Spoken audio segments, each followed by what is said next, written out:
এই যে মেয়ে, তোমার সাহস কি করে হয় ক্লাসরুমে বিড়াল নিয়ে আসার? বিড়ালকে শিক্ষিত করতে চাও তো তোমার বাড়িতে গিয়ে করো। এটা college, so behave your self and get lost. ছবি ম্যামের ধমক শুনে মৈত্রীর মুখটা শুকনো হয়ে গেল। ছবি ম্যাম ওদের ডিপার্টমেন্টের একজন অধ্যাপক। ম্যাথ ডিপার্টমেন্টে মোট 6 জন শিক্ষক। তন্মধ্যে ছবি ম্যাম একাই ম্যাডাম, বাকি 5 জন স্যার। ছবি ম্যাম এমনিতে খুব ফ্রেন্ডলি, বাট রেগে গেলে ফায়ার। মৈত্রী রহমান বিরানপুর সরকারি কলেজের ম্যাথ ডিপার্টমেন্টের প্রথম বর্ষের ছাত্রী, আর তার বিড়ালের নাম বাঘিনী। এই বাঘিনীর বাচ্চার জন্য আজ মৈত্রী ম্যামের ঝাড়ি খেলো, আর বিড়ালটিকে নিয়ে কলেজে আসার ঘটনাটিও ভয়াবহ। গতকাল অবলা প্রাণীটি মৈত্রীদের 3 বাড়ি পরে সীমা চাচিদের রুই মাছ ভাজার প্লেট থেকে মাথাটা নিয়ে এসে ব্রেকফাস্ট সেরেছে। ব্যাস হয়ে গেল। সীমা চাচি বিড়াল দেখে চিনে ফেলেছে, তাই ফলস্বরূপ মৈত্রীর মা খাদিজা বেগমের কাছে অবজেকশন নিয়ে আসে।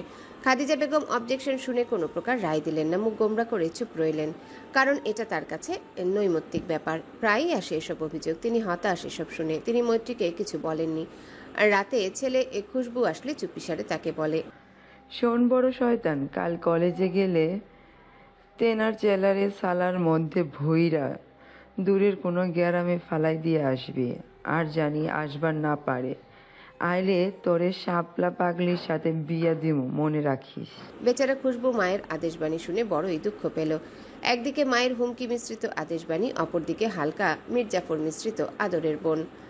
বোনের যে বিড়ালটা খুবই পছন্দ, না তারও উপরে।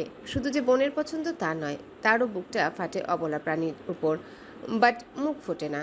তাই তো সে বোনকে ষড়যন্ত্রের মূল মন্ত্রটা কানপাচার করে দেয় ও উপঢৌকন স্বরূপ গত সপ্তাহের গপচা যাওয়া 75 টাকা উসুল করে। মৈত্রী ভাইয়ের বুদ্ধিতে অবলা প্রাণীটিকে ঘোর ষড়যন্ত্র থেকে রেহাই দেওয়ার জন্য কলেজে নিয়ে আসে। কিন্তু বিধিবাম এখানেও একটা ছোটখাটো কেস খেয়ে গেল। রোজা থেকে ম্যামের বকা খেয়ে সে বের হয়ে আসলো। পিছু পিছু বিড়ালটাও বের হয়। ওরা বড় আম গাছের নিচে বসলো। মৈত্রী বাঘিনীকে কোলে নিয়ে বকতে শুরু করলো। এখানে বেচারিরই বা কী দোষ? সে তো 55 মিনিটের ক্লাসে 35 মিনিট ভদ্রভাবে তার কোলেই বসেছিল।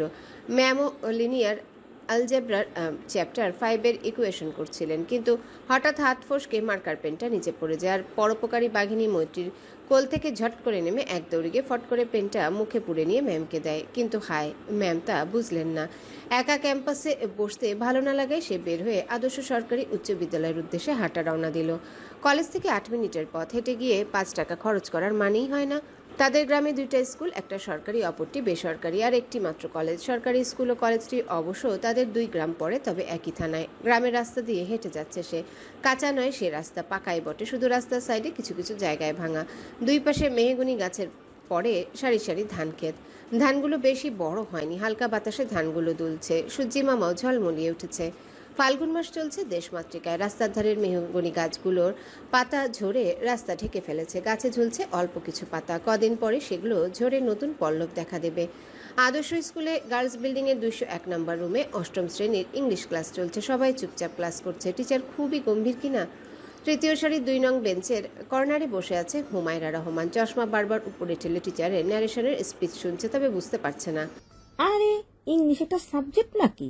ব্রিটিশরা চলে গেছে, কিন্তু এই বালের ইংরেজি রেখে যাওয়ার কি দরকার? সব তো নিয়েই গেলি, এটা রেখে গেলি কেন?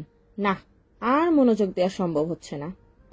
ঘাটটা ডান দিকে ঘোরাতেই দেখতে পেল রুমের বাইরে বারান্দায় প্রিয় আপু দাঁড়িয়ে। আহা, খুশিতে এসে দিনকাল ভুলে আপু, বলেই মৃদু স্বরে চিৎকার দিল। আওয়াজ শুনে ক্লাসের সকলের মনোযোগ ভ্রষ্ট হলো, এমনকি স্যারেরও।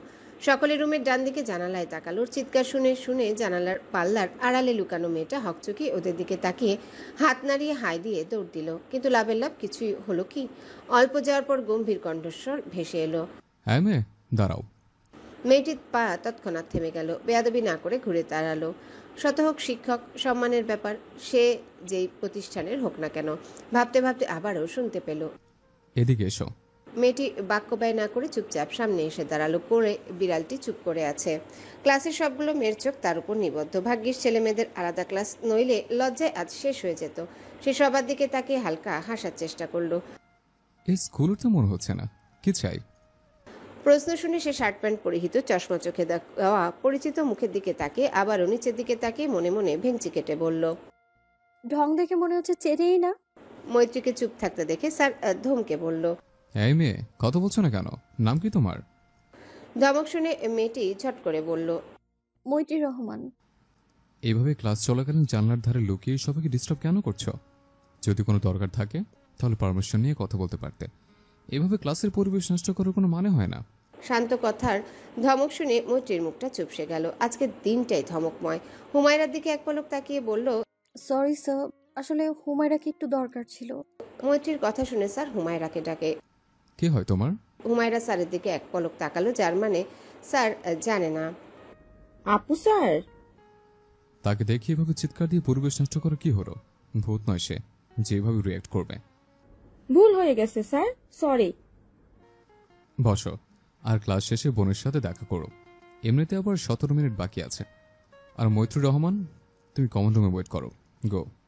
মৈত্রী ঠিক আছে বলে ক্লাস থেকে বের হয়ে গেল। হুমায়রা বাকি ক্লাস মুখ বুজে সহ্য করে নিল। আহারে বেচারা আপুটা, আজ তার চপ বানিয়ে ইফতার করবে। ক্লাস শেষে তারা অসুস্থতার বাহানা দিয়ে ছুটি নিয়ে বাড়ি ফিরল। ফিরতিপথে হুমায়রা কয়েকবার সরি বলল, তবে মৈত্রী কিছু বলল না। বেচারিরও কোনো দোষ নেই। সে বাঘিনীকে কোলে নিয়ে হুমার সাথে অটো করে বাড়ি ফিরল। রমজানের 4র্থ দিন চলছে। ঈদের মার্কেট শুরু হয়েছে রমজানের আগে থেকে। বাজারে ঈদের কেনাকাটা রমরমা। এখনই ভিড় চোখে পড়ার মতো। কাপড়ের দোকানগুলোতে একটু বেশি, কেননা অধিকাংশ কাপড় কিনে দর্জি বাড়ি দৌড়াতে হয়। বিরানপুর বাজারেও ঈদের কেনাকাটা শুরু হয়েছে। অত্র এলাকায় এই একটি বাজার, বেশ বড়ই বলা চলে। আর পূর্বপাড়ায় হাট বসে সপ্তাহে 2 দিন, রবি ও বৃহস্পতি। বিরানপুর বাজারে মতিউর রহমানের একটা বড় কাপড়ের দোকান আছে। সে নিজে এই দোকানে বসে। শবনম ফ্যাশন হাউস নাম দোকানটির। এখানে শাড়ি, 3 পিস থেকে শার্ট প্যান্ট, থান কাপড়, সচরাচর একটি কাপড়ের দোকানে যা যা থাকে আবশ্যক সবই আছে মোটামুটি। গতকাল সে শহরে গিয়েছে দোকানের মাল কিনতে, তাই দোকানের ভার ছেলে মাহিদের উপর। সে দোকানে বসে কাস্টমারদের সামলাচ্ছে। তার ডাকনাম খুশবু হলেও ভালো নাম মাহিদ রহমান। পরিবারের লোকও কিছু ঘনিষ্ঠ লোক খুশবু বলে ডাকে। একটি 40-45 বছরের লোক দোকানে বসে বলল, আরে মাহি বাবা, তুমি অহন কিসে যেন পড়ো? খুশবু মুচকি হেসে উত্তর দিল, কাকা, মাস্টার্স পাস করছি অনেক আগে, এখন চাকরির জন্য ঘুরতেছি। বুঝেনি তো আজকালকার দিনে চাকরি পাওয়া সোনার হরিণ পাওয়ার মতো। সবাই খালি টাকা টাকা করে। লোকটি বললেন, তা ঠিকই কইছো বাপু, আজকাল টেহা দিয়া সব হয়। তয় তোমার চাচতো ভাই কি যেন নাম, হ্যাঁ শতক তো দেখি মাস্টার হইছে আমগরি স্কুলে। আমার সল রতন তো হ্যার কাছে ইংলিশ প্রাইভেট পড়ে। সলটা ভালোই পড়ায়। ও তো তোমার এক ক্লাস নিচে, তাই না? হ্যাঁ কাকা। দেখছো নি সলের ভাগ্য খান, ছোট হইয়া চাকরি পাইল, আর পাইবই না কেন? হ্যাঁ ঢাহা থেকে পইরা আইছে, হ্যার বাপেও যে মাস্টার। থাক, মন খারাপ হইল না, আল্লাহ তোমার একখান গতি করব। বলেই লোকটি দোকান থেকে চলে গেল, আর রেখে গেল এক হতাশাগ্রস্ত বেকার পুরুষকে। মনটা চরম খারাপ করে দেওয়ার পর বলছে, মন খারাপ কইরো না। ঘড়িতে বিকাল 3:30। হালকা ভ্যাপসা গরমের পরিবেশ, সাথে হালকার উপর ঝাপসা বাতাস, যেটা আপাতত গায়ে লাগছে না। আশেপাশে কোকিল ডাকছে গলা ছেড়ে, সাথে যোগ দিয়েছে ঝিঝি পোকার দল। পাশের চাচার বাড়ির গাই গরুটা কখন থেকে হাম্বা হাম্বা ডাকছে। হয়তো তার বাছুরটি দৌড়ে কোথাও চলে গেছে, তার আসার নাম নেই। সব আম গাছের মুকুল এসেছে, সেই মৃদু ঘ্রাণ নাসারন্ধ্রে এসে কড়া নাড়ছে। বাড়ির পেছনে পেছনে ধান খেতে নিড়ানি দিচ্ছে শ্রমিকের দল। তাদের কথোপকথন কানে ঠেকছে, তবুও বিরক্ত লাগছে না সহস্রের। গতকাল হল থেকে এসেছে সে বাড়িতে। জাবিতে কেমিস্ট্রি বিভাগে 2য় বর্ষে পড়াশোনা করছে সে। নিজের বাড়ির সবকিছুই শান্তিময়। হলে থাকতে ভালো লাগে না তার, কিন্তু তা বললে তো হয় না। জীবনে ভালো কিছু করতে চাইলে কম্প্রোমাইজ ইজ মাস্ট। ভাইয়ের মতো জীবনে কিছু করতে চাইলে কষ্ট তো করতেই হবে। ভাবতে ভাবতে মোটরসাইকেলের আওয়াজ ভেসে এলো বাইরে থেকে। ভাই চলে এসেছে হয়তো। ব্যালকনি থেকে বের হয়ে বাইরে এলো সে। কি রে 1000, কি খবর? বাজারে গিয়েছিলে? ভাইয়ের সম্বোধন শুনে সহস্র নাকমুখ কুচকে ফেললো। এটা কোনো নাম হলো? কত সুন্দর নাম তার, সহস্র রহমান। কিন্তু মা বাদে ভাই সহ সকলে তাকে 1000 বলে বিরক্ত করে। তবে সেও ছেড়ে দেওয়ার পাত্র নয়। সে প্রফুল্ল চিত্তে উত্তর দিল, আর খবর, রোজা থেকে অবস্থা কাহিল, তাই আব্বা একাই চইলা গেল। তাই 100 ভাই তোর কি খপ্পর?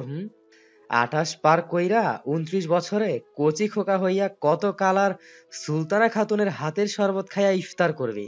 এবার তো অন্তত ভিন্ন স্বাদের শরবত খাওয়ার জন্য বিয়া নামক ফরজটা সাইরা ফালা।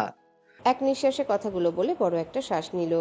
ওর কথা শুনে শতক শান্ত চোখে একবার তাকালো ওর দিকে, তারপর চাবি এক হাতে নিয়ে ঘুরাতে ঘুরাতে অপর হাতে শার্টের বোতামগুলো খুলতে খুলতে চলে গেল। সাথে গুনগুন করে গাইতে লাগলো, যার কিছু লিরিক্স তার কানে এলো। আমাকে আমার মতো থাকতে দাও, আমি নিজেকে নিজের মতো গুছিয়ে নিয়েছি। ভাইয়ের গানের কণ্ঠ শুনে তার মন ভালো হয়ে যায়। গম্ভীর ভারী আওয়াজে গান গেয়ে আসর জমে ক্ষীর বানিয়ে দেওয়ার মতো কণ্ঠ, কিন্তু বর্তমান পরিস্থিতিতে সেটা বোধ করি সম্ভব হলো না। মাটির উনুনে রান্না চলছে হরদম। মৈত্রী রান্না করছে, আজ পাশেই ঘুমোচ্ছে বাঘিনী। তার মা গায়ে বাছুর আর ষাটটিকে খেতে দিচ্ছে খ্যারগুঁড়ো আর ভুসি দিয়ে মেখে। দুটোর আলাদা চারি, যার ভেতরে গরুদয়কে খেতে দেওয়া হয়। খাদিজা বেগম গোয়ালঘর থেকে বের হয়ে বাছুরটাকে গোয়ালঘরে ঢুকিয়ে দিয়ে ঝাড়ু দিতে লাগলো উঠান। তার মেজাজ আজ থমথমে। মতিউর রহমান গোসলখানায়, একটু আগে সে ফিরেছে। মৈত্রীর রান্না প্রায় শেষের দিকে, শুধু শাকটা ভেজে নামাবে, তারপর গরুর জন্য ভুসি খুদ মিশ্রণে জাল দেবে। এরই মধ্যে টিনের গেট খুলে সহস্র আসলো, এসেই বলল, রান্না করছিস বউয়ের বোন? মৈত্রী হেসেলে পাতা ঠেলে দিয়ে কড়াইয়ে পেঁয়াজ মরিচ কুচি দিয়ে সহস্রের দিকে না তাকিয়ে উত্তর দিল, না 1000 ভাই, একলা লুডো খেলছি দেখছো না? ওর তেরা কথা শুনে সহস্র কিছু বলতে যাবে, তার আগেই শুনলো, তোমার বউ কালো 1000 ভাই। মিষ্টি কণ্ঠ শুনে মৈত্রী সহস্র ঘুরে দেখলো ফ্রক পরে 3 বছর 5 মাসের মিষ্টি বাচ্চা আরজু দুহাত কোমরে রেখে হালকা ঝুঁকে বারান্দার সিঁড়িতে দাঁড়িয়ে ফোঁসফোঁস করছে। ওকে দেখে সহস্র মিষ্টি একটা হাসি দিয়ে বলল, আলে আমাল সোনা বউ যে, কি মিষ্টি হইছিস তুই, দেখলেই আদর আদর পায়। আহা আমার কলিজার টুকরা বউ, তোরে দেইহা আমার পরানটা জুড়ায় গেল। কথা বলতে বলতে সে মিষ্টি আরজুকে কোলে নিয়ে আদর করা শুরু করলো। এই আরজুটা পুরাই কিউটের ডিব্বা, একদম রসগোল্লা, কাজিনদের মধ্যে সবচেয়ে ছোট আদরের। এদিকে আরজু রেগে বোম, সে এই পচা ছেলের বউটাও নয়, তাই হাত পা ছোড়াছুড়ি করতে লাগলো। না না না, তুমি আমার বউ না। আমি তোর জানাই, আচ্ছা আমি তোর জামাই, তুই আমার সোনা বউ। আমি তোমার বউ নই, তুমি পচা ছেলে। ছাড়ো আমায়, কামড় দিব কিন্তু। মৈত্রী পাশ থেকে বলল, ছাইড়া দাও 1000 ভাই ওরে, এখন কানলে ও আর চুপ করতো না। সহস্র ওকে ধমকে বলল। চুপ কর শালি। মৈত্রী রেগে গেল, দেখলো ওর বাবা লুঙ্গি পরে গামছা দিয়ে মাথা মুছতে মুছতে এদিকেই আসছে, তাই সে ঝটপট বাবার কাছে নালিশ দিল, আব্বা দেখো 1000 ভাই আমায় কি বললো। কি কইছি তোরে, বউয়ের বোন রে শালি কমু না তো কি নানি বউয়ের বোন রে শালি কমু না তো নানি কমু। দেখো। মৈত্রীকে থামিয়ে আরজুকে কোলে নিয়ে কপালে চুমু খেয়ে মতিউর রহমান বললেন, একটু পরে আজান দিব আম্মা, আপনার কাম শেষ করেন। আর ছোট বাজান, আপনি কখন আইলেন বাইতে? বরাব্বা, কাল আইছি তুমি যাওয়ার পরেই। ভালো আছো? আলহামদুলিল্লাহ ভালো। আপনি ভালো আছেননি? পড়ালেখা কেবা চলতেছে? ভালো। এরই মধ্যে শতক এলো। এক পলক মৈত্রীর দিকে তাকিয়ে দেখলো সে শাক ভাজা বাটিতে নামিয়ে রাখছে। উনুনের তাপে গরমে কপাল ও নাকের নিচে ঠোঁটের মধ্যবর্তী জায়গায় বিন্দু বিন্দু ঘাম দেখা যাচ্ছে, একদম পাকা গিন্নির মতো লাগছে। সে যে এসেছে এদিকে গিন্নির ধ্যান নেই, সে তো গৃহকর্ম করতে ব্যস্ত। শতক এসে বারান্দায় দুপাশে বেঞ্চের মতো বানানো জায়গাটায় বসলো। ছোট্ট আরজু বাবার কোল থেকে নেমে শতকের কোলে বসে তার গালে চুমু খেয়ে সহস্রকে একটা ভেঙচি দিল। সহস্র চোখ পাকিয়ে তাকালো। ছোট্ট আরজু থোড়াই কেয়ার করলো। সে শতকের গলা জড়িয়ে বলল, আমার জন্য আইসক্রিম এনেছো 100 ভাইয়া? পাশ দিয়ে মৈত্রী শাকের বাটি নিয়ে যাওয়ার সময় আরজুকে ধমকে বলল, কতবার কইছি 100 ভাই কি শুধু ভাইয়া কবি? সহস্র নাটকীয় ভঙ্গিতে বলল, বউ ভাসুর হয় তোর, নাম ধরে কইতে নাই, এখন থেকে ভাইয়া কইবা, ঠিক আছে? শতক দুজনকে বলল, তোদেরকে না কতবার বলেছি শুদ্ধ ভাষায় কথা বলতে, তোরা শুনিস? আর ছোট্ট আরো শোনা, আমার যা বলে ডাকুক, সমস্যাটা কোথায়? আর মৈত্রী, খবরদার আরো শোনাকে ধমকাবি না। আর তোমার জন্য 2টা আইসক্রিম এনেছি, চলবে না? খুব চলবে, একটা আমি খাবো আর একটা তুমি, ওকে? বলেই চুপ করে গালে চুমু খেলো। মৈত্রী রান্নার কাজ সেরে হাত মুখ ধুয়ে দেখলো ওরা তিনজন কিছু নিয়ে কথা বলছে আর হাসছে।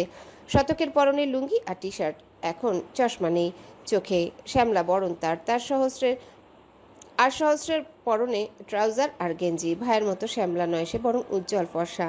মৈত্রীর বাবা তো অনেক আগেই রুমে চলে গেছে। সে গামছা দিয়ে মুখ মুছতে মুছতে ওদের কাছে গিয়ে জিজ্ঞাসা করলো, তোমরা কি এখানে ইফতার করবে নাকি মসজিদে গিয়ে করবে? আর অল্প সময় পরই তো আজান দিয়ে দিবে। সহস্র কিছু বলবে এর পূর্বেই শতক বলল, আজ কে রান্না করেছে? কেন? আমি। কি কি রেঁধেছিস? মাছের ডাল, শাক ভাজি, করলা ভাজি, ডিম ভাজি, শুকনো মরিচ দিয়ে আলু আর করলা ভর্তা করব। গুড। আমি রাতে এখানে খাবো, আর ইফতার মসজিদে গিয়ে করব। তুই কি করবি 1000? মৈত্রীর রান্নার হাত ভালো। ও রান্না করলে শতক প্রায় এখানেই খায়। সহস্র মানা করে দিল সে মায়ের হাতের রান্না করা হাঁসের মাংস খাবে, তার ফেভারিট। মৈত্রী চলে গেলে শতক খাদিজা বেগমকে জিজ্ঞাসা করলো, বড়ম্মা, তোমার মন খারাপ কেন আজ? খাদিজা বেগম মুখ গোমরা করি উত্তর দিল, হতচ্ছাড়া বিলাই নিয়ে আর পারি না। কাল আবার সীমা গড়ে বাড়ি গিয়া মাছের মাথা নিয়ে আইছে খাইছে। সবুর গড়ে শুটকির টোপলা আইনা মিঠুর ঘরে রাখছে। দুপুরে আইসা সবুরের বউ নিয়া গেল। মিঠুর নামে কেউ কোনোদিন একখানা কথা কইবার পারল না। এখন বদমাইশ বিলাইয়ের জন্য বেলা বেলা সালিশ আসে। থাক বড়ম্মা, মন খারাপ করো না। আমি বিড়ালটা তাড়ানোর ব্যবস্থা করছি। এখন মসজিদে যাই। কথা শেষ করে দুই ভাই মসজিদের উদ্দেশ্যে রওনা দিল। রাতে মেঝেতে পাটি বিছিয়ে খেতে বসেছে সবাই। শতক আর মাহিদ একসাথে বসে খাচ্ছে। পাশেই মৈত্রীর মা বাবা এসেছে। মৈত্রী পাতে খাবার দিচ্ছে, সাথে আদরের বোনকে খাওয়াচ্ছে, কিন্তু আরজু খাচ্ছে কম, ছড়াচ্ছে বেশি। পাশ থেকে ওর মা ওকে বলল, ও আর খাইব না মিঠু, তুই কয়টা খাইয়ালো। মৈত্রী মায়ের দিকে তাকালো। আজ সারাদিনের প্রথম কথাটা বলল ওর সাথে। চোখটা হালকা ছলছল করে উঠল। মা কথা না বললে দম বন্ধ লাগে তার। বকুক মারুক তবুও যেন নির্লিপ্ত না থাকে। মা বাবাকে খুব ভালোবাসে কিনা। শতক মৈত্রীকে দেখলো, যার চোখে অল্প অশ্রুর বিচরণ অল্পক্ষণের জন্যে। সে মনে মনে হাসলো, মা পাগল গিন্নি তার। মৈত্রী মাকে বলল, সারাদিন কিছু খাইনি আরও, এখন এই জল্লা খাইলে হইব? আমি পরে খাইব না, তোমরা শেষ করো। আর শতক ভাই খাচ্ছ না কেন? মাছের ডিম ভাজা নাও। খাচ্ছে। তুই তো তখন মাছের ডিমের কথা বললি না, কখন করলি? ইফতার পরে করছি, তুমি নাও। বলেই মাহিদার শতককে মাছ আর ডাল দিল। শতক অল্প খেলো আর অল্প রেখে দিল। মাহিদের পাতে ভাত কম থাকায় তাকে ভাতও দিল, গ্লাসে পানি ঢেলে দিল। তার বাবা আর ভাই ভাত খাওয়ার সময় পানি একটু বেশি খায়। ছোট্ট অরু খাবার অল্প মুখে নিচ্ছে আর চকলেট গুনছে। তার 100 ভাই আর খুশবু ভাই এনেছে তার জন্যে। ইফতার পড়ে এসে ক্যালকুলাস বই খাতা নিয়ে বসেছিল কিছু ইন্টিগ্রেশন করবে বলে। তখনই তার বাবা ডেকে বলে, ফ্রিজে না রুই মাছের ডিম আছে, ভেজে নিয়ে আসেন, মেজেব্বা খাবে তার পছন্দের। শুধু ডাল ভাত কেমন দেখায়? মৈত্রী ঝটপট করে ফেললো তারও পছন্দের খাবার। মৈত্রী কোনো মাছ খাবে না ছোট থেকেই, তবে মাছের ডিমগুলো আর শুটকি মাছ পছন্দের তালিকায়। তার জন্যই বোধহয় বাঘিনী শুটকি চুরি করে আনে। হায় খোদা, কি মালিক ভক্ত! মতিউর রহমান মেয়েদেরকে দেখছেন, একজন শান্ত ও ভদ্র ও দায়িত্বশীল, সবার সব দিকে খেয়াল তার। তার সকল কথা মেনে চলে, এক আদর্শ কন্যা। আরেকজন অনাকাঙ্ক্ষিতভাবে অসময়ে আজ তাদের জীবনে জড়িয়ে সুখকে পরিপূর্ণ করেছে, আলহামদুলিল্লাহ। মাহিদ চুপচাপ খেয়ে চলেছে। আজ তার মনটা ভালো নেই। রাতে খুব পড়তে হবে। বাঘিনী খেয়ে একটু দূরেই বসে তাদের পর্যবেক্ষণ করছে। সকালবেলা পাখির কিচিরমিচির আর ঝিঝি পোকার ডাক কানে বাজছে। নিত্যদিনের মতো আজকেও রবি মহাশয় ঝলমলিয়ে উঠেছে। রোদের তীব্রতা এখন মৃদু হলেও একটু পর ঠাটা পড়া রোদে পরিণত হওয়ার অবকাশ আছে। হুমায়রা স্কুলের উর্দি পরে তৈরি হয়ে ব্যাগ কাঁধে নিয়ে বের হচ্ছে। বোরখা পরায় স্বাচ্ছন্দ্য না হয় হাঁটতে একটু কষ্ট হচ্ছে। অষ্টম শ্রেণীতে ওঠার সাথে সাথে তার মা বোরখা বানিয়ে দিয়েছে, আর কড়া হুকুম বোরখা ছাড়া যেন দূরবর্তী জায়গায় না যায়। শুধু সে একা নয়, তাদের ক্লাসের অধিকাংশ মেয়েরই পরিহিত নির্দিষ্ট রঙের বোরখায় তাদের স্কুলের উর্দি। সে বের হয়ে দেখলো তার মা আয়েশা সিদ্দিকা বারান্দায় বসে কোরআন পড়ছে। বাবা হাবিবুর রহমান এখনো ঘুম থেকে ওঠেননি। সে মাকে বলে প্রাইভেটের উদ্দেশ্যে বের হলো। দোতলা ফাউন্ডেশনের বাড়ি তাদের, যার একতলায় শুধু সম্পূর্ণ হয়েছে। পাশে চাচা শফিউর রহমানের 3তলা বাড়ি। একতলায় তারা থাকে ও দোতলায় ফ্যামিলি ভাড়া দেওয়া, আর 3তলায় গ্রামীণ ব্যাংকের একটা শাখা অফিস। হুমার বাবা এই ব্যাংকের ম্যানেজার পদে চাকরি করে। আর তাদের বাড়ির সামনে অল্প একটু দূরে বড় চাচা মতিউর রহমানের বাড়ি। একটা একতলা ছাদ করা বাড়ি, যার 3টা রুম। আরেক পাশে লম্বভাবে রঙিন টিনের ফুলওয়ালা সেট ঘর। অপর পাশে লম্বভাবে গোসলখানা, টয়লেট, গোয়ালঘর ও রান্নাঘর আছে। হুমায়রা মৈত্রীদের টিনের গেটের সামনে গিয়ে মিঠু আপু বলেই ডাক দিল। তখন মৈত্রী বোরখা পরে ব্যাগ কাঁধে নিয়ে বের হলো। গলায় ঝুলছে কলেজের আইডি কার্ড। ওরা দুজনে বের হলো। শতক স্কুলের 9ম শ্রেণীর একটা ব্যাচ পড়াতে যাচ্ছিল। ওদের দেখে ডাক দিল, ঝটপট দুজন উঠে পড়, ফাস্ট, পৌঁছে দিচ্ছে। ওরা দুজন খুশি হয়ে উঠে বসলো। মোটরসাইকেলের আগে মৈত্রী, ওকে ধরে পিছনে হুমায়রা। মৈত্রী শতকের কাঁধে হাত রাখলো। শতক হাত দিয়ে মৈত্রীর হাতটা নিজের পেটে রাখলো আর চোখে হাসলো। তার হার্ট একটু বেশি বিট করছে বোধহয়। শক্ত করে ধরে বসিস দুজন। বলেই বাইক স্টার্ট করলো। গ্রামের পাকা রাস্তা দিয়ে গাড়ি চলছে। সকালবেলা হওয়ায় যানবাহন নেই বললেই চলে। কত গৃহিণী ও বাচ্চা মেয়েরা ঝাড়ু দিয়ে গাছের পাতা ঝাড় দিয়ে জোট করে বস্তায় ভরছে, শুকিয়ে রান্নার কাজে লাগবে। বাইকটি শাসা করে চলছে। হঠাৎ হুমা আবদার করলো, ভাইয়া একটা গান বলো না। এখন গান গাওয়ার সময়? অকালে মরতে চাস? মিঠু আপু তুমি বলো না গান। মৈত্রী ভেঙচি কেটে বলল, আমি যাকে তাকে আমার গান শোনাই না হোমু, তাই অফ যা বইন মাথা ব্যথা করছে।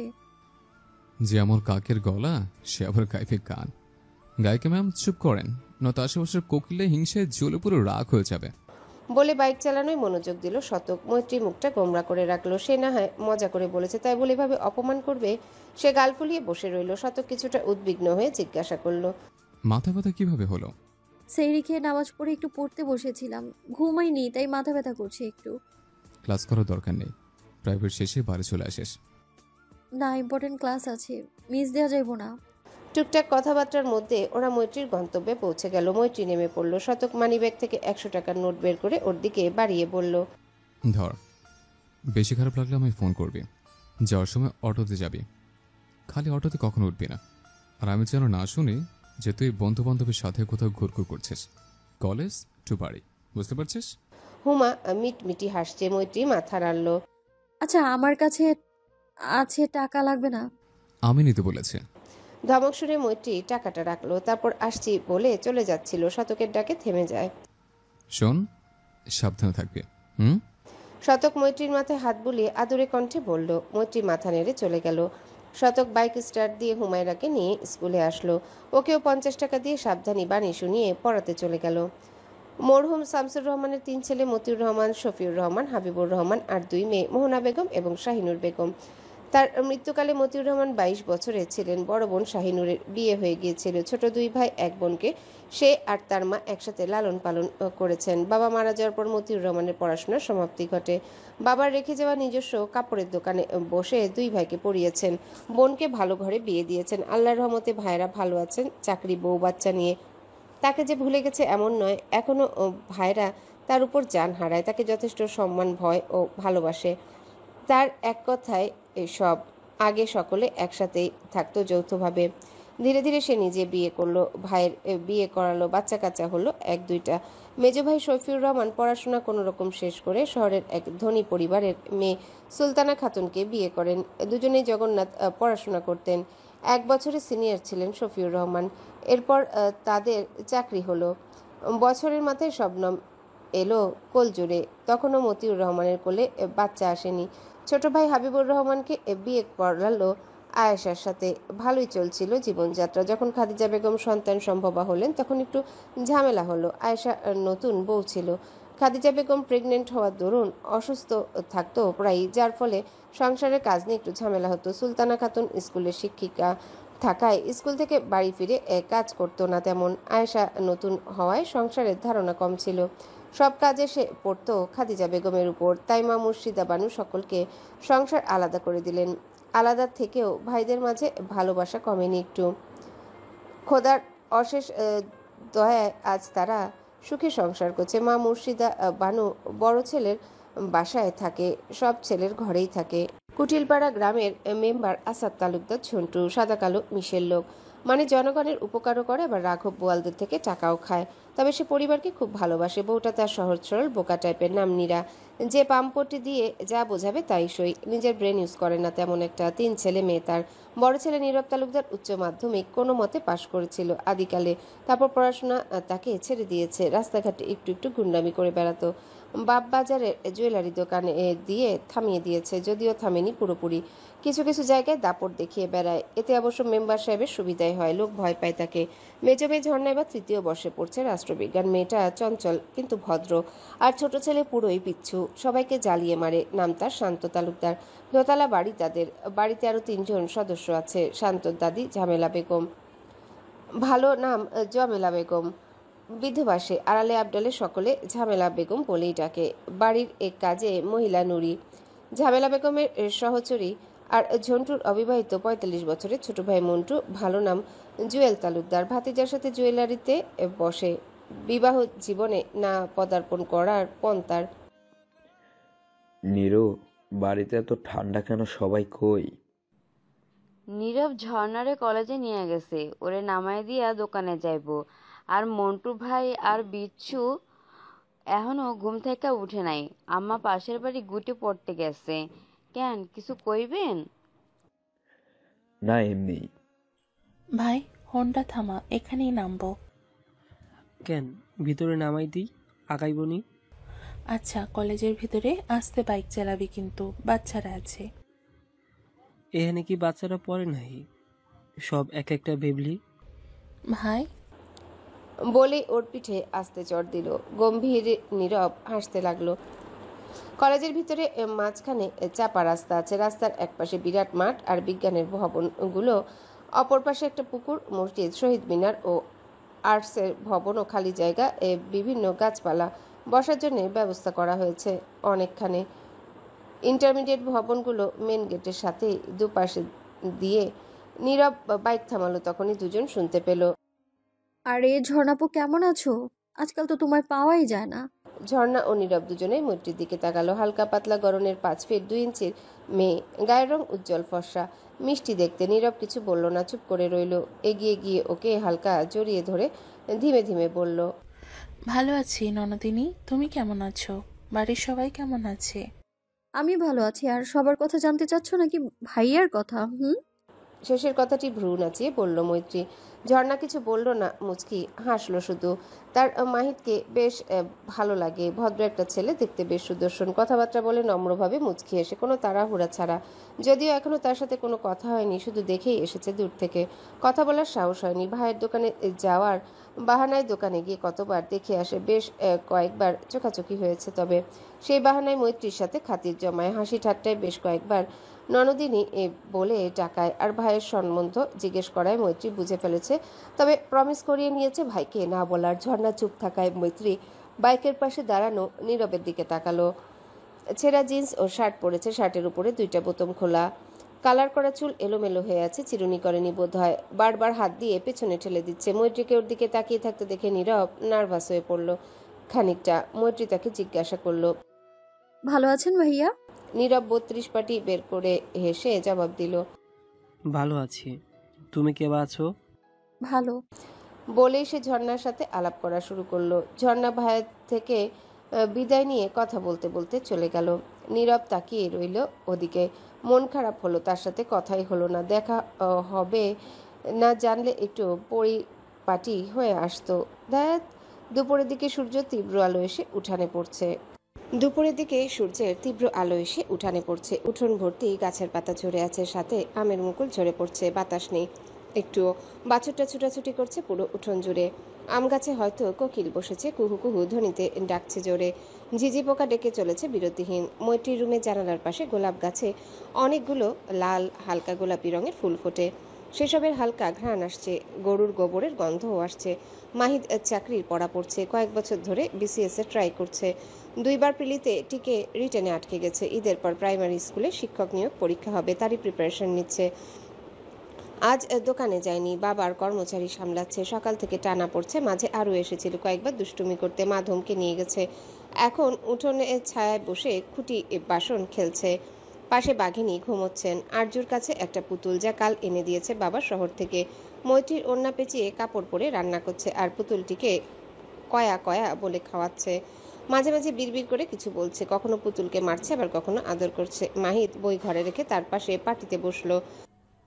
ছোট আপু আমাল জন্য কি রান্না করছে? ছোট্ট আরু ভাইয়ের দিকে তাকিয়ে খিলখিলিয়ে হেসে উঠে মাথা নেড়ে তাকেও খেতে দিল। মাহিদ কয়া কয়া বলে খেলো। বোনকে কোলে নিয়ে আদর করে চুমু খেলো কয়েকবার। তার বোন পুরাই আদরের বয়াম। সে বোনের দিকে তাকিয়ে থাকলো। তার আর আরুর বয়সের পার্থক্য 2 যুগেরও বেশি। তার 29 চলছে, বিয়ে করলে বোনের বয়সী বাচ্চা থাকতো। ছোট্ট আরু তাদের জীবনে এসেছেই পরে। বয়স্ককালে বাচ্চা আসায় মায়ের কি লজ্জা। বাড়ির বাইরে বের হতো না, প্রতিবেশীরা টিটকারি করতো। তার মেজো আম্মা সরাসরি চুপ করে বাচ্চা অবসনের কথা বলেছিল। মাহিদ পাশের রুমে ছিল, তা বোধহয় তিনি জানতেন না। মাহিদ এই কথা শুনে লজ্জা রেখে বাবাকে বলেছিল, মেজো আম্মার কথা উল্লেখ না করে কিছু ছাড় দিয়ে বলেছিল। তারপর ছোট্ট আরু আজ তার কোলে, সকলের আদর সে একটু বেশি পায়। সেই মেজো আম্মা আরু বলতে অজ্ঞান, ওকে চোখে হারায়। স্কুল শেষে তার জন্য চকলেট আনতে ভুলে না। ছোট্ট আরুর পড়াশোনার হাতে খড়ি মেজো আম্মার হাতে, আর কারো কাছে পড়বে না সে। ওর সব কাজিন মেজো আম্মাকে একটু ভয়ে ভয়ে দেখে, মাস্টার নিকি না। এরই মধ্যে তার মা এলো, হাতে মাহিদের অ্যান্ড্রয়েড ফোন, বাবার কিনে দেওয়া প্রথম ফোন। গ্লাস কত জায়গায় ফেটে গেছে, বাবা নতুন কিনে দিতে চায়, সে নেয়নি। বোন তার নতুন স্মার্টফোনের সাথে এক্সচেঞ্জ করতে চেয়েছে, সে করেনি। আব্বা শতক ফোন করছে, নেও কথা কও। মাহিদ ফোনটা কানে নিল। আরু ওর দিকে চোখ পিট করে তাকিয়ে আছে, যার মানে সেও কথা বলবে 100 ভাইয়ের সাথে। খুশবু মাথা দিয়ে ইশারা করলো আচ্ছা, তারপর হ্যালো বলার সাথে সাথে ওপাশ থেকে ভেসে এলো, কোথায় তুই? তাড়াতাড়ি মৈত্রদের কলেজে গিয়ে ওকে নিয়ে আয়, একটু পরেই ছুটি হবে। সকালে বলল ওর নাকি মাথা ব্যথা করছে, এখন অনেক রোদ আর গরম, আস্তে আস্তে না আবার চিৎপটাং হয়ে যায়। আরে বেটা থাম, একটু দম নি, ও অতটাও দুর্বল নয়।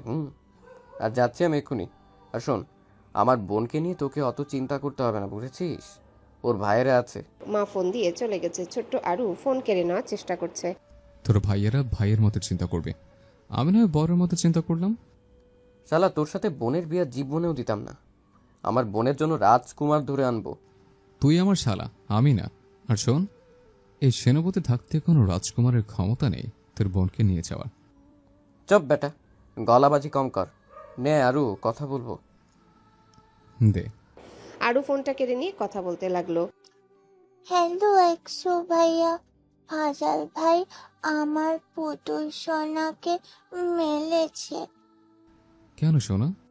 ফাজাল ভাইকে আব্বু বলে নাই তাই। আচ্ছা, আমি এসে হাজারকে মেরে দেব, ঠিক আছে? না, তোমার মারতে হবে না, আমি মেলে দিয়েছি। তুমি আমার জন্য জেলি চকলেট আনিও, আচ্ছা? আচ্ছা, তুমি তোমার খুশবু ভাইকে তাড়াতাড়ি মিঠুপুর কলেজে যেতে বলো। ফোন কেটে গেল। ছোট্ট আরু দৌড়ে গেল ভাইয়ের কক্ষে, গিয়ে দেখলো তার ভাই রেডি। সে আবদার জুড়ে দিল সেও যাবে মিঠুপুর কলেজে। বিড়ালটিও মিউ মিউ করছে, হয়তো সেও যেতে চায় মালিকের কাছে। মাহিদ না করাতে ফ্লোরে গড়াগড়ি খেয়ে কান্না শুরু করলো আরু। অগত্যা মাকে বলে আরুকে নিজে রেডি করিয়ে বাইক নিয়ে বের হলো। আরু সামনে বসেছে, তার পরনে লাল ফ্রক, ধবধবে ফর্সা শরীরে লাল জামা ফুটে উঠেছে, ছোট্ট লাল পরীর মতো লাগছে। রাস্তার আশেপাশে প্রায় সবাই এক পলক দেখছে। খুশবু পরনের সাদা লুঙ্গির সাথে গায়ে লাল শার্ট পরে বেরিয়েছে, প্যান্ট পরার সময় নেই। দেখা যাবে শতক তালোয়ার নিয়ে তার গর্দান কাটতে আসবে। থাক বাবা, এমনি ঠিক আছে। অল্প সময়ের ব্যবধানে তারা কলেজে প্রবেশ করলো। আরও তো সেই খুশি, মিঠুপুর কলেজে এসেছে। পুতুলটা আনলে ভালো হতো, ওটাও দেখতে পেত মিঠুপুর কলেজ। বাইক থামিয়ে বসেই মৈত্রীকে কল করলো। মৈত্রী মাত্রই ক্লাস শেষে বান্ধবীদের সাথে গল্প করতে করতে আসছিল। ফোন ভাইব্রেট হওয়ায় ব্যাগ থেকে বের করে রিসিভ করলো। শোনা গেল, কই তুই? মৈত্রীর কপালে ভাঁজ পড়ল। কেন, কলেজে সব ঠিক আছে? বটতলায় আয়, ওয়েট করছি। তুমি কলেজে এসেছো? ও আল্লাহ, আমি এক্ষুনি আসি, দাঁড়াও। বলেই কল কেটে দিয়ে আর্টস ডিপার্টমেন্টে গিয়ে ঝর্ণাকে এক প্রকার ধরে আনলো। কেন আনলো বললো না। ঝর্ণা তাই বাধ্য হয়ে আসলো। মৈত্রী তাকে নিয়ে সরাসরি ভাইয়ের কাছে গেল। মৈত্রীকে আসতে দেখে মাহিদ দাঁড়িয়ে পড়লো। সে একা নয়, আরু মিঠুপু বলে আওয়াজ দিল। মৈত্রী ঝর্ণাকে টেনে এনে ভাইয়ের সামনে দাঁড়িয়ে ব্যাগ ভাইকে দিল। সে আগেই ব্যাগের জন্য হাত বাড়িয়েছিল। মৈত্রী আরুকে কোলে নিয়ে ভাইকে বলল, ভাইয়া দেখ কে, ঝর্ণা আপু, ওই যে মেম্বারের মেয়ে, আমার ফ্রেন্ড, এই কলেজে 3rd ইয়ারে পড়ে রাষ্ট্রবিজ্ঞানে। ঝর্ণা আপু দেখতে পুতুলের মতো না একদম। আর এই হলো আমার মাহিদ ভাই। মাহিদ দেখলো সেই মেয়েকে চেনে খুব ভালো করে, নীরবের বোন বলে কথা। মৈত্রী দাঁত বের করে হাসছে, যা মাস্কের আড়ালে লুকায়িত। ঝর্ণা সালাম দিল, মাহিদকে জিজ্ঞাসা করলো, ভালো আছেন? মৈত্রী প্রায় আপনার কথা বলে। বলেই মৈত্রীর দিকে তাকালো। মৈত্রী ভ্রু নাচাচ্ছে, যার অর্থ আমি বলি না তুমি। ঝর্ণা লজ্জা পেল খানিক, তারই মধ্যে আকাঙ্ক্ষিত কণ্ঠ কানে বাজলো, ভালো আছি, আপনি কেমন আছেন? আপনি নীরবের বোন না? মৈত্রী আরুকে আদর করছে। ঝর্ণা আরুর গাল টিপে দিল। সে তো প্রিয় কণ্ঠ শুনে আকাশে ভাসছে। আহা, খুব ভালো আছি। আর আমি নীরবের বোন না, ওই গাধাটা আমার ভাই, বুঝেছেন? আর একটা কথা, আমাকে তুমি করে বলবেন প্লিজ। মাহিদ মুচকি হাসলো। ঝর্ণা আরুকে কোলে নিয়ে টুকটাক কথা বলছে, আর চোখে প্রিয় মানুষকেই দেখছে। পুরো কলেজে সে একাই লুঙ্গি পরিহিত মানব, তাকে শার্ট প্যান্টে তো প্রায় দেখে। তাকে শার্ট প্যান্টে তো প্রায় দেখে, আজ প্রথম লুঙ্গিতে দেখছে। এই খুশিতে সামিল করার জন্য মৈত্রীকে কষে চুমু খেতে ইচ্ছা করছে। মৈত্রী নাশই আরুকে খাওয়ায় যায়। পুরাই কিউটের ডিব্বা এরা ভাই বোন। উফ, পরানটা জ্বলে গেল রে। আরও খুশবু ভাইয়ের কোলে যেতে চাইছে। এই আপুটা তাকে জোরে চুমু খেয়েছে, যা তার পছন্দ হয়নি। মাহিদকে কোলে নিল। নেওয়ার সময় মাহিদের হাতের সাথে ঝর্ণার হাতে ছোঁয়া লাগলো। ঝর্ণার হাত শিরশিরিয়ে উঠল। ওরা আর কতক্ষণ কথা বলে চলে আসলো। ঝর্ণা সেই বেঞ্চে বসে রইল। আজ একটা সুন্দরতম দিন কেটে গেল। আরও সামনে, মৈত্রী পেছনে। ধীর গতিতে বাইক চলছে। মৈত্রী তার ভাইকে জিজ্ঞাসা করলো, ঝর্ণাপু কেমন? না মানে সুন্দর না? আমার না তাকে খুব ভালো লাগে। তার আগে এটা বল, তুই আর ও বন্ধুত্ব কেমনি কি ভাই? ভাইয়া, বন্ধুত্ব না বয়স জাতপাত মানে না, মনের মিল থাকলে এমনিই হয়ে যায়। এখন বলো তো, আমার কিন্তু তাকে ভাবি ম্যাটেরিয়াল লাগে একদম। তাই আমারও ভাবি ভাবি লাগে। কার সাথে যায় বলতো? কারোর সাথেই না, শুধু তোমার সাথে, বুঝেছো? তোমাদের খুব মানাবে, একদম রাজজোটক। আমার তো ভাবি হিসেবে খুব পছন্দ হয়েছে। মাকে বলবো? বোনের আবদার শিরোধার্য, কিন্তু খবরদার মাকে বলবি না এক্ষুনি, ঠিক আছে? সত্যি তোমার ভালো লেগেছে? ইস, খারাপ না। বলেই মুচকি হাসলো। আরু চেঁচিয়ে বলল, একদম ভালো লাগেনি। আমার জলে চুমু খেয়েছে পচা মেয়ে। বলেই ফুপাতে লাগলো। খুশবু ওর গালে চুমু খেয়ে বলল, একদম ভালো লাগেনি, পুচা মেয়ে ক্যান্সেল। রাস্তার পাশে একটা দোকানে নামিয়ে আরুর জন্য চকলেট ও দুজনের জন্য চিপস, মায়ের জন্য চানাচুর কিনলো। মা চানাচুর খেতে ভালোবাসে কিনা। তারপর বাড়ির উদ্দেশ্যে রওনা হলো। দুপাশে ধান, আখের ক্ষেত, সারি সারি গাছের মেলা, কোকিলের কলতান। চলমান বাইকে বাতাসের শাসা আওয়াজ। এ যেন প্রকৃতির মেলা বসছে বসন্তের আগমনে। রাত বেশি গভীরে যায়নি। রাতের পোকা ডাকছে, কুকুর ডাকছে ঘেউ ঘেউ। অর্ধেক জ্যোৎস্না আকাশে ঝলমল করছে, তারকারাজি জ্বলছে মিটমিট। প্যাঁচা ডাকছে মগডালে বসে। মতিউর রহমান ঘরে শুয়ে আছে, চোখের উপর হাত রেখে। পাশে খাদিজা বেগম। কেউই ঘুমায়নি, আলো জ্বলছে ঘরে। ঘুমাওনি? কি হয়েছে? শরীর খারাপ নাকি মাথা ব্যথা? বলেই হাতটা খাদিজা বেগমের কপালে রাখলেন। না, জ্বর নেই। কিছু বলতে যাবে এর আগেই শুনতে পেল, না, ঘুম আসতেছে না, ভালো ঠেকছে না। কেন, কি হয়েছে? মন খারাপ? কাছে আইসো, মাথা টিপা দি, ভালো লাগবো, ঘুম আইব। মতিউর রহমান বইয়ের মাথায় হাত বোলাতে লাগলেন। মাঝে মাঝে কপালটা ম্যাসাজ করতে লাগলেন। কি নিয়ে চিন্তা করতেছো? কিছু নিয়ে না, খুশবুর বয়সটা বাইরে যাইতেছে, একটা বিয়া করান লাগতো। তা ঠিক, তবে মনে হয় না বড় আব্বা চাকরি বাকরি না কইরা বিয়া করব। বাজানটা আমার কত পড়ে, তাও একখান চাকরি হইতাছে না। আল্লাহর কাছে বেশি বেশি দোয়া করো, হইয়া যাবে ইনশাল্লাহ। তাছাড়া চাকরি না হইলে কি, দোকান আছে না, আল্লাহর রহমতে ওর বাপের কম নাই, বুঝছো? লোকে কি কইব, এত লেখাপড়া কইরা দোকানদারি করে, আর শতকের চাকরি হয়েছে সেই কব্বে। লোকে উঠতে বইতে আড়ালের সামনে কথা শোনায় আব্বাটারে, মন খারাপ কইরা থাকে প্রায়ই। বলতে বলতে চোখে পানি এসে ভিড় জমালো। মতিউর রহমান দীর্ঘশ্বাস ফেললেন। কথাটা মিথ্যা নয়, সবাই গুসুর ফুসুর করে তার কানে আসে। আগে আড়ালে করত, এখন তো অনেকে সামনেই করে। শতকের সাথে তুলনা করে, বাবা মার পড়াশোনা নিয়ে তুলনা করে। বাজান তার কারো সাথে গলাবাজি করে না, মুচকি হাসে। আল্লাহ সহায় হও। ঘুমাও, ওপরওয়ালা ঠিক সব কইরা দিব। আর কোনো আলাপ হলো না। মতিউর রহমানের হাত থেমে থাকলো না। কিছু সময় পর খাদিজা বেগম ঘুমিয়ে গেলে কপালে চুমু খেয়ে নিজেও শুয়ে পড়েন। ছোট বোনের বিয়ে হলেই মা তাকেও বিয়ে করান। লাল টুকটুক বউ তার খুবই রূপবতী ভদ্র মেয়ে, সকল দিকে ধ্যান তার। তাকে ঠকানো অত সোজা না। শক্ত হাতে সংসার সামলিয়ে গেছে, উফতাক করেনি।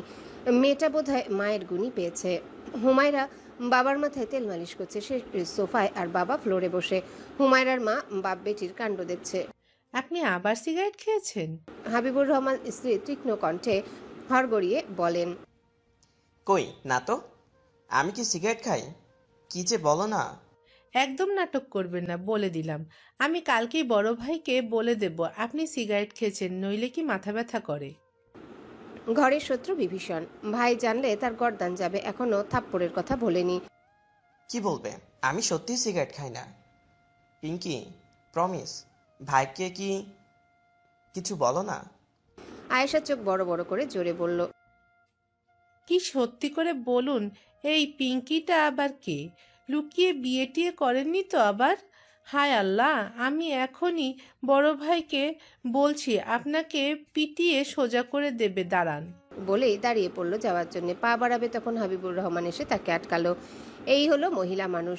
ক বলতে কলকাতা বোঝা তার স্বভাব। হায় খোদা, রহম করো অবলা পুরুষ জাতির প্রতি।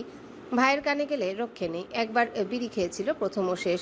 বউ দেখে ভাইকে বলে দিয়েছিল, ফলাফল স্বরূপ ডাবাং মার্কা থাপ্পড় পড়েছিল পেয়ারা গালে। সে বাচ্চা কাচ্চা হওয়ার আগের ঘটনা বউ তার ভোলেনি, প্রায় সন্দেহ করে কোন আক্কেলে যে বিড়ি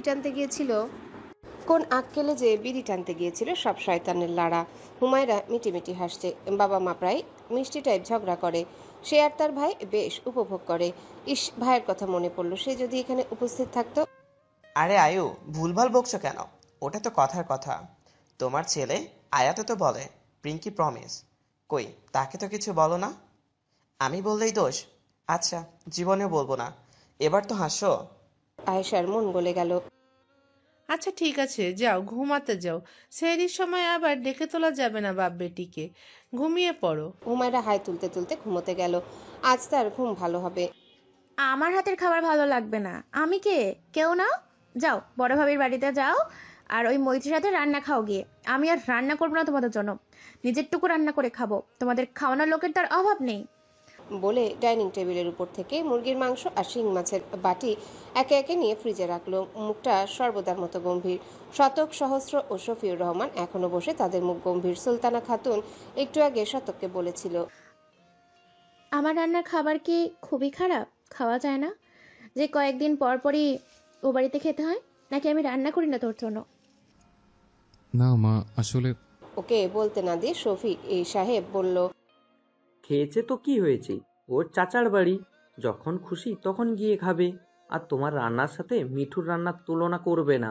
ও রান্নার হাত খুব ভালো, যে খাবে প্রশংসা করতে বাধ্য। এক একজনের রান্নার স্বাদ এক এক রকম, তার মানে এটা নয় যে তোমার রান্না খারাপ। ব্যাস হয়ে গেল। সুলতানা বেগমের ইগোতে লাগলো মৈত্রীর সাথে তুলনা করায়।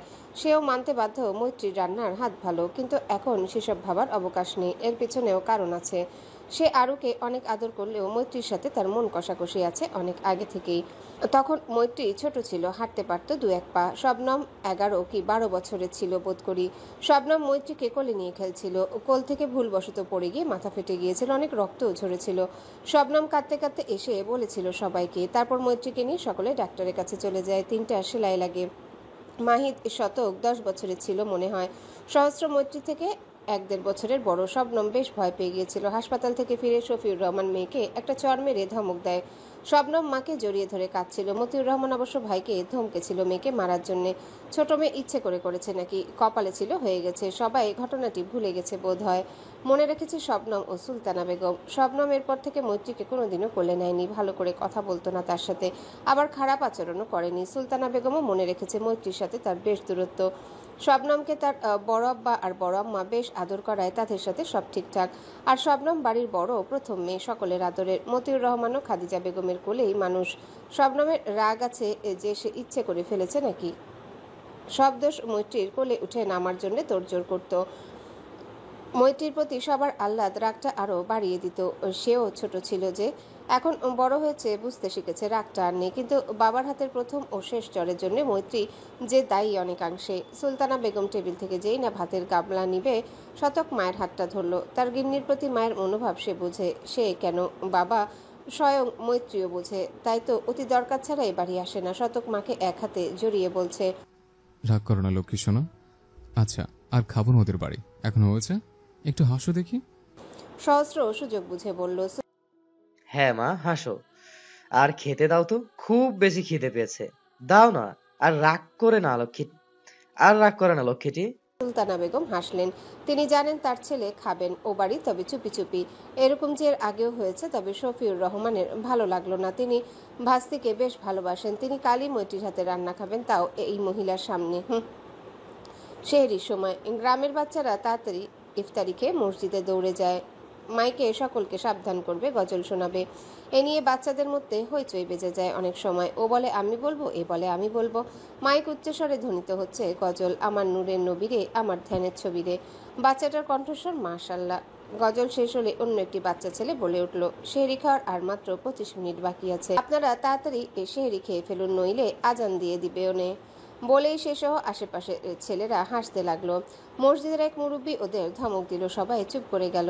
তালুকদার বাড়ির সকলে সেহরি খেতে বসেছে, সবাই চুপচাপ খাচ্ছে। নীরবতা ভেঙে ঝন্টু মিয়া নীরবকে বলল, বয়স তো কম হলো না, বিয়ে করলে 2-3টা বাচ্চা এসে যেত। বিয়ে শাদী করবে নাকি চাচার মতো ছিল কুমার থাকার চিন্তা ভাবনা? কর্ম তো বিয়া, ফরজ কাজ করা লাগতো না? তাইলে মেয়ে দেখা শুরু করি, কি বলিস বাপ? নীরা খুশি হয়ে ঝটপট বলল, নীরব থামো তো, আমি কথা বলছি না। স্বামীর কথা শুনে নীরা চুপ করলো, তবে সে মনে মনে একটু কষ্ট পেল, বেশি না, এই একটু। ঝন্টু মিয়া বলতে শুরু করেন, তোমার কি কোনো পছন্দ আছে?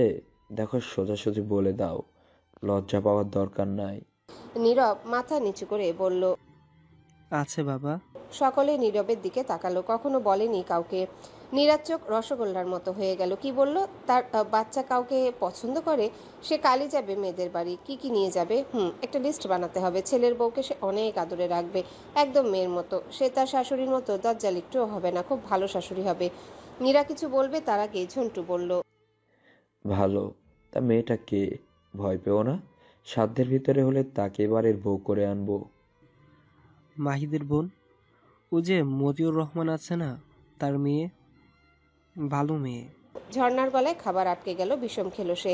তার মা পানির গ্লাস এগিয়ে দিল, পানি খেলো ঝর্ণা। ভাইয়ের দিকে শান্ত চোখে তাকালো। তার ভাই আর মৈত্রী কেমনে কি জীবনেও সম্ভব নয়। নীরব বোনের দিকে তাকিয়ে আছে। মৈত্রীকে তার ভালো লাগে। মৈত্রী যখন ক্লাস 7-এ পড়তো তখন থেকে।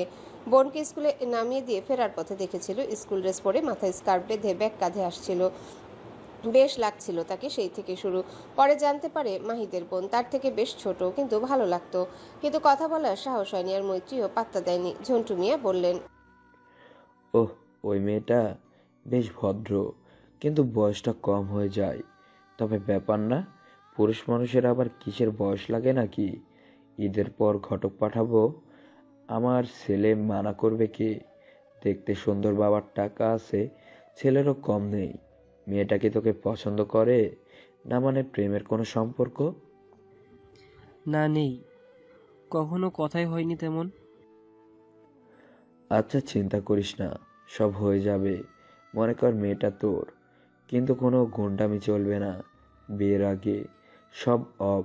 আর শোন, মতিউর রহমান আর মাহিদের সামনে একটু ভদ্র হয়ে চলিস, কোনো রকম বেয়াদবি না। আচ্ছা। নীরব খুশি, আর দেখে কে সবকিছু কত সহজভাবে হয়ে গেল। বাবাকে আগে বললে হয়তো আরো তাড়াতাড়ি হতো সবকিছু। থাক, যা হয় ভালোই হয়। ঝর্ণা আর খেতে পারলো না, খাবার নামবে না বোধহয় গলা দিয়ে। অজানা ভয়ে হাত পা ঠান্ডা হতে লাগলো। আগে কি হবে? ঈদের বাজার ভরপুর, পয়সাওয়ালা লোকদের ভিড়ে মার্কেটে পা ফেলার জন্য নেই। অঢেল টাকা তাদের ফুরানোর জন্য তো ওয়ে থাকতে হবে, তাই না? তাই তো শপিং তাদের জন্য ভালো একটা ওয়ে টাকা ফুরানোর। আলমারি ভর্তি জামা কাপড় থাকা সত্ত্বেও তাদের আরও চায়। একটাতে কি ঈদ হয়? সম্ভবই নয়। তাদের তো 7-8টা লাগবে, তাও কম বোধ হয়। অন্যদিকে একটা জামার জন্য কত নিম্নবিত্ত পরিবারের ছেলে মেয়ে মায়ের কাছে কান্নাকাটি করছে। মা বেচারি অসহায়, স্বামীর আয় দেখে মুখে আবদার বের হয় না। তার উপর মরার উপর খরার ঘা হিসেবে দ্রব্য মূল্যের দাম রকেটের গতিতে বাড়ছে। নুন আনতে যার পান্তা ফুরায় 200 টাকা কেজি সয়াবিন তেল, পেঁয়াজের দাম একদিন 80 তো অন্যদিন 180।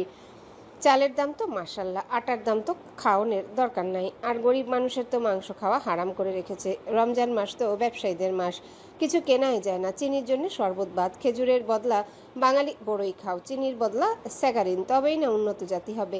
আর জামা কাপড়ের দাম তো থাক না বলি, গরিব মানুষ ভালো জামা কাপড় দিয়ে কী করবে? তাদের জন্য পুরনোই মানানসই। তবে মা বাবা হাজার কষ্ট করেও না খেয়ে হরদম খেটে হলেও বাচ্চার ঈদকে সুন্দর করতে একটা জামা কিনবে। নিজে না পড়ুক, তার বাচ্চাটা পড়বে।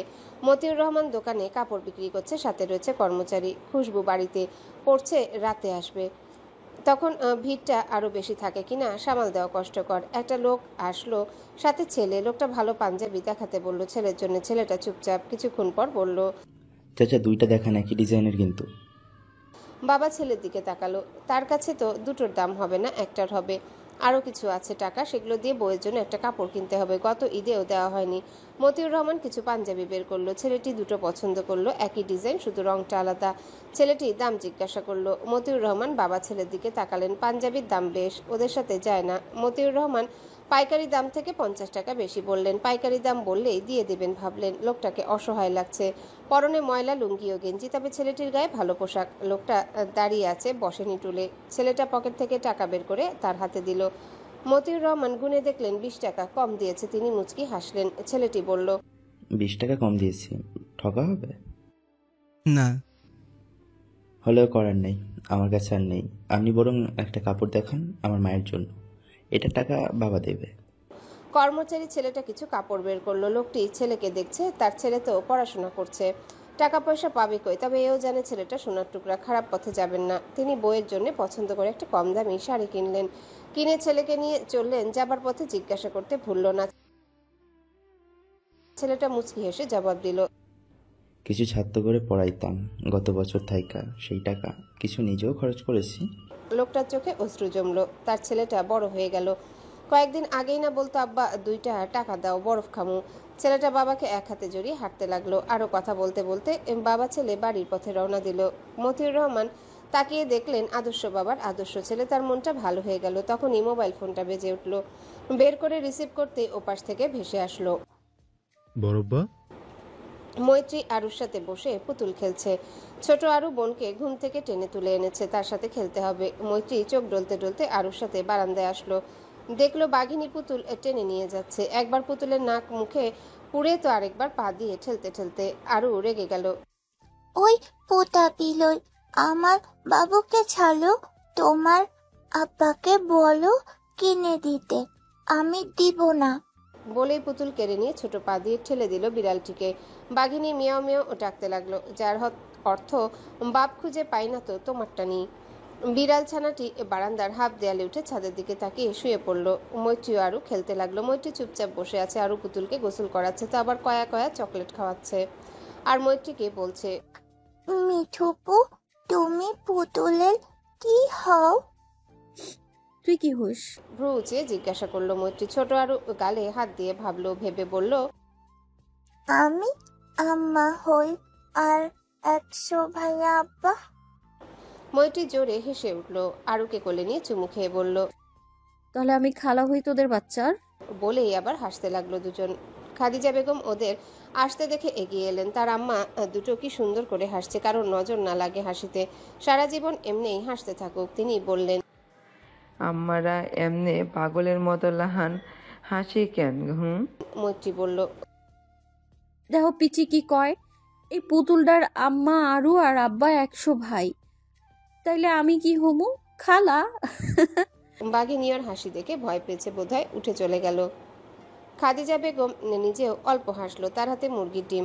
তাদের 3টা মুরগি আছে। গত বছর মাহিদ হাট থেকে কিনে এনেছিল ডিম খাওয়ার জন্য। দুটো ডিম পারে একদিন পর পর, কখনো 2 দিন পর পর। ঠিক, মিঠু যাত, এই ডিম লইয়া তোর মেজম্মারে দিয়া এক্ষুনি। মৈত্রী মুখ গোমরা করে বসে থাকলো। তার ও বাড়ি যেতে ভালো লাগে না। মেজম্মা তাকে দেখে গম্ভীর মুখটা আরো গম্ভীর বানায়। তুমি যাও, নয়তো আরুকে নিয়ে যাইতে কও, আমার যাইবার মন চাইতেছে না। আরো নিয়ে যাইবার পারবো? আমার কাজ আছে, তুই যা। মৈত্রী মন খারাপ করে ডিমের পলি হাতে নিয়ে গেল। ভালো লাগে না তার। দুপুর গড়িয়ে বিকেল পড়বে পড়বে ভাব। আজ মেঘলা আকাশ, বসন্তকালে শীত যে এখনো চলে যায়নি বোঝা যাচ্ছে। ধরণীতে বর্ষণের সম্ভাবনা রয়েছে। ঠান্ডা বাতাস বইছে। গাছের যা পাতা অবশিষ্ট ছিল তাও ঝরে পড়ছে অবিরাম। আম গাছের মুকুল ঝরে পড়ছে, সাথে ছোট ছোট আমের গুটি। মেহগনি গাছের পাতা এমনভাবে ঝরছে যেন ভারী বর্ষণ। সুলতানা খাতুন বাচ্চাদের খাতা দেখছেন প্রথম সাময়িকীর। কুটিলপাড়া প্রাথমিক বিদ্যালয়ের শিক্ষিকা তিনি। একটু পরে রান্না ও ইফতারে জোগাড় করতে হবে। আজ কাজের মহিলাটি আসেনি, সব একা করতে হবে। সব ঝামেলা একদিনে। 2 ছেলে বাড়িতেই যার যার ঘরে। এমন সময় কি যেন দরজায় কড়া নাড়ছে। কড়া নাড়ছে কেন? বেল বাজালেই তো হয়। উফ! সে উঠে গিয়ে দরজাটা খুলে দেখলো মৈত্রী এসেছে। এমনিতেই মেজাজ খারাপ, তার উপর এই মেয়ে। তার হাতে ডিম, দেশি মুরগির, হয়তো বড় ভাবি পাঠিয়েছে। মেজম্মা এই যে ডিম মা পাঠাইছে, ধরো, আমি যাই। তখনই সহস্র বেলকনি থেকে মৈত্রীকে দেখে ডাক দিল, এই মিঠু, আমার রুমে আয় তো, কিছু কাজ করে দে না বোন, প্লিজ প্লিজ। মৈত্রীর ইচ্ছে করলো জোরে চিল্লিয়ে বলতে, পারবো না করতে, নিজের কাজ নিজে কর না ভাই। কিন্তু পারলো না। মেজো আম্মা থাকায় এমনি কেমন করে তাকিয়ে আছে। আবার কিছু বলে যদি। সে চলে গেল সহস্রের রুমে। কি কাজ ভাই, তাড়াতাড়ি বল, বাড়ি যেতে হবে, মা তাড়াতাড়ি যেতে বলেছে। কয়টা শার্ট প্যান্ট ভিজে রাখছিলাম, ভাবছিলাম বউ আইবো, আইলো না। এখন কি করি? তুই না আমার সোনা ময়না বোন, বউয়ের একমাত্র বোন। প্লিজ কাপড়গুলা কাইচ্চা দে, তোর পায়ে ধরি, না করিস না। চকলেট দিমুনে প্লিজ। মৈত্রী নাক মুখ কুচকে নিল। এখন সে এসব করতে পারবে না, না করবে তখনই মেজো আম্মা রুমে ঢুকে বলল, এভাবে বলছিস কেন সহস্র? মৈত্রী না করে নাকি কখনো? কেচে দিবিনি? কি দেবে না? মৈত্রী মাথা নাড়ল। মুখের উপর না করলে কেমন দেখায়, তাও মেজো আম্মার উপর না। তাহলে তো হয়েই গেল। আর আমার দুটো শাড়ি আছে, ওগুলো একটু দিয়ে দিও কেমন? আসলে কাজের চাপে আছি, তার উপর কাজের মেয়েটাও আসলো না। মৈত্রী মাথা নেড়ে আবারও হ্যাঁ বুঝালো, তবে তার মাথা ঘুরছে এখনই। কাপড় কাচতে তার ভালো লাগে না। শতক ঘরে বসে ল্যাপটপে অষ্টম শ্রেণীর ইংলিশ গ্রামারের প্রশ্ন তৈরি করলো। প্রাইভেট এক্সাম নেওয়ার কথা। কাজ শেষ করে ড্রয়িং রুমে গিয়ে দেখলো তার মা কিচেনে রান্না করছে, তাই সে ভাইয়ের কাছে গেল। রুমে গিয়ে দেখলো তার ভাই ব্যালকনিতে বসে কোরআন শরীফ পড়ছে। ওয়াশরুম থেকে কাপড় কাচার আওয়াজ আসছে। সে ভাবলো বুয়া এসেছে, তাই নিজের রুমে ফিরে 2টা প্যান্ট একটা শার্ট আনলো। ওয়াশরুমে নক করলো। ভেতর থেকে আসতে বলায় ভিতরে গিয়ে অবাক। মৈত্রী কোমরে ওড়না বেঁধে কাপড় কাচছে, হাতে মুখে ফেনা লেগে আছে। শতক বলল, তুই এখানে কি করিস? এমনিতেই মেজাজ খারাপ, কাপড় কাচতে কাচতে তার উপর প্রশ্ন। দেখতেই পাচ্ছে কাপড় কাচছে, আবার জিজ্ঞাসা করার কি আছে? তা তবু ভালোভাবেই বলল, দেখতেই তো পাচ্ছ, হাজার ভাই কাচতে বললো যে, তার নাকি দরকার। আমার হাতে কাপড় যে কাচতে হবে। মৈত্রী একটু মেজাজেই বলল, আজ সব কাপড় কাচবে সে, এখন থেকে বাড়ি বাড়ি ধোপাগিরি করবে। শতক মাথা নাড়ল। কাপড়গুলো মৈত্রীর হাতে দিয়ে দাঁড়িয়ে রইল। মৈত্রী কাপড়গুলো নিয়ে গুঁড়ো সাবান দিয়ে ভিজিয়ে রাখলো। শতক মৈত্রীকে দেখছে, একদম কাজের মেয়ের মতো লাগছে। চুলগুলো এলোমেলো, কপালে ফেনা। সে হাসলো। হঠাৎ মৈত্রীর পিঠের দিকে নজর গেল। চেনওয়ালা জামা পরনে, চেন একটু আধা ইঞ্চির মতো খোলা, পিঠো ঘাড়ে কয়েকটা লালচে ব্রণের মতো কি যেন ফর্সা ঘাড়ে। দেখতে ভালোই লাগছে ব্রণগুলো। আচ্ছা, মুখে তো ব্রণ নেই। তাহলে? শতক ওয়াশরুম থেকে বের হয়ে এলো। থাকা যাবে না সেখানে, চোখ এদিক সেদিক যেতে পারে। রোজার দিন। মৈত্রী রেগে সবগুলো কাপড় কেচে ধুয়ে বালতিতে নিয়ে বের হলো। সহস্র আওয়াজ শুনে রুমে এলো। ধন্যবাদ ভাই, কত বড় উপকার করলি। কাইলি ভুইলা যাইতাম। তাই নে উপকারীর উপহার, নে। মৈত্রী দেখলো হাজারের বাচ্চা এত কাজ করে 5 টাকার একটা চকলেট দিচ্ছে। ওর মনে হলো চকলেটটা পায়ে পিষ্ট করতে, কিন্তু না, বেয়াদবি হয়ে যাবে। সে চকলেটটা নিল, কিছু না বলে বালতি নিয়ে রুম থেকে বের হলো। তার কথা বলার এনার্জি নেই। তখনই বড় সাহেব এলেন। যা, অনেক করেছিস আজকে। এই নে বই, তোর জন্য হুমায়ুন আহমেদের অপেক্ষা। বলেই তার হাত থেকে বালতিটা নিয়ে বইটা দিল। বই পেয়ে মৈত্রীর মনটা একটু ভালো হয়ে গেল। না, কিছু তো ভালো হলো। সে একটু হাসলো। শতক বলল, খারাপ লাগছে? ভিজে গেছিস তো ড্রেস পাল্টে নে পারে গিয়ে, ঠান্ডা লেগে যাবে। বলেই বালতিটা সহস্রের রুমে নিয়ে গেল। বাইরে বাতাস, কাপড় দেওয়া যাবে না, অন্য ব্যবস্থা করতে হবে। মৈত্রীও চলে যাচ্ছিল। মেজো আম্মার সাথে দেখা হলে সে বলল, হয়ে গেল? তা কাজের বিনিময়ে কি কি দিল দুলা ভাই? না মানে আমাকেও দিতে হবে তো। আমার কাপড়ও যে ধুলে, চকলেট আর বই। দাঁড়াও, আমি আনছি, যেও না কিন্তু। এভাবে বলল কেন? মৈত্রীর কথাটা গায়ে লাগলো। তারাই কাজে দিল, বই চকলেট দিল। এখন কথা শোনানো হচ্ছে, আর বিনিময় সে কি বুয়া নাকি? মৈত্রী বই ও চকলেটটি টেবিলের উপর রেখে চলে গেল। সে কি কিছু চেয়েছে নাকি? মৈত্রী যাওয়ার পর সুলতানা খাতুন এলেন কয়েকটা আচারের প্যাকেট নিয়ে, কিন্তু যাকে দিবেন সেই নেই।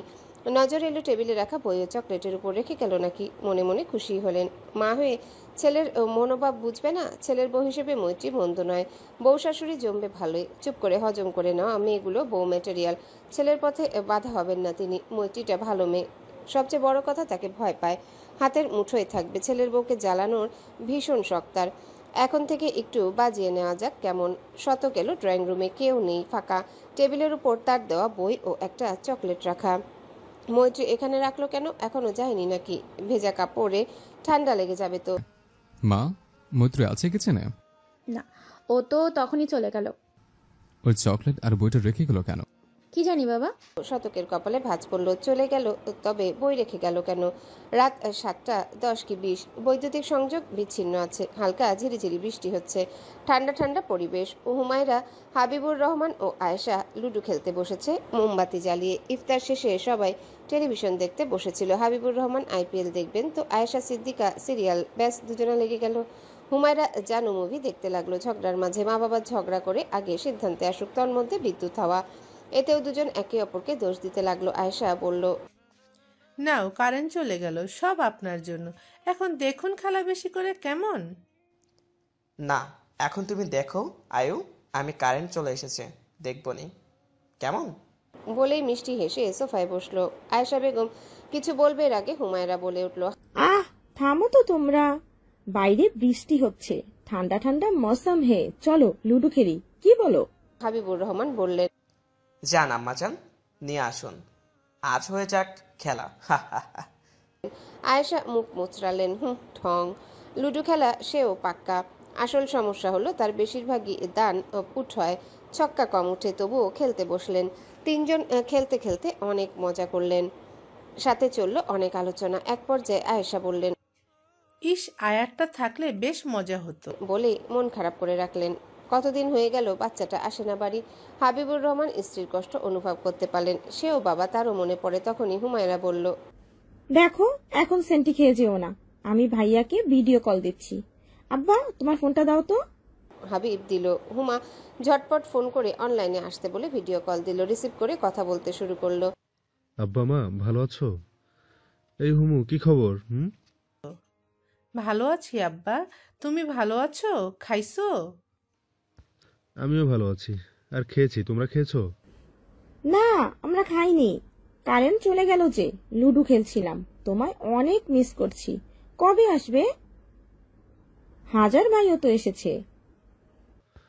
তাই আসবো শীঘ্রই, সারপ্রাইজ দেবো হুট করে এসে, কেমন?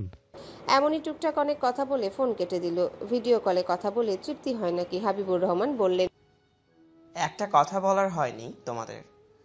আজ মৈত্রীর জন্য একটা প্রস্তাব এসেছে। ছেলে দুলাভাই আমার কলিগ, ছেলেটি সেনাবাহিনীতে চাকরি করে। আপনি কি বলছেন? আমি বলেছি, দেখো ভাবি, আমার এখনই বিয়ে দিতে চাই না। ও বড় ভাইয়ার আগে সব ঠিকঠাক হোক, তারপর ভেবে দেখব। আচ্ছা ভালো, তাহলে তো ভালোই হয়। আমার শালাটা এখন ডিউটিতে, ঈদে ছুটি নেই, একেবারে 3 মাস পর আসবে লম্বা ছুটিতে। ও এখন কি করবে? বড় ভাইকে কিছু বলবে? না, এখনই না, ছেলে আসুক তারপর। আর তারপরেও বলো না। করো, কানে যায় না, মৈত্রীরও না বুঝবে। দুজন মাথা নাড়ল। একটু পরে বিদ্যুৎ সংযোগ ফিরে এলো। ওরা খাওয়া দাওয়া করে ঘুমিয়ে গেল। গ্রামের সকলে তাড়াতাড়ি ঘুমায়, আবার উঠেও সকাল সকাল। তাদের রাত জেগে ফোন স্ক্রলিং করে না, ফেসবুক, টিকটক, মেসেঞ্জারে সময় পার করে না রাতের বেলায়। তারা মেনে চলে early to bed and early to rise makes a man healthy and wise. তবে ডিজিটাল যুগে গ্রামের পরিবর্তনও লক্ষণীয়। হ্যালো বন্ধুরা, পরবর্তী পার্ট খুব তাড়াতাড়ি আসবে, তো সবাই অপেক্ষায় থাকো। আর চ্যানেলটি যারা এখনো সাবস্ক্রাইব করোনি, তারা পরবর্তী পার্ট দেখার জন্য চ্যানেলটি সাবস্ক্রাইব করে রেখো। ধন্যবাদ সবাইকে, আমাদের সাথেই থেকো।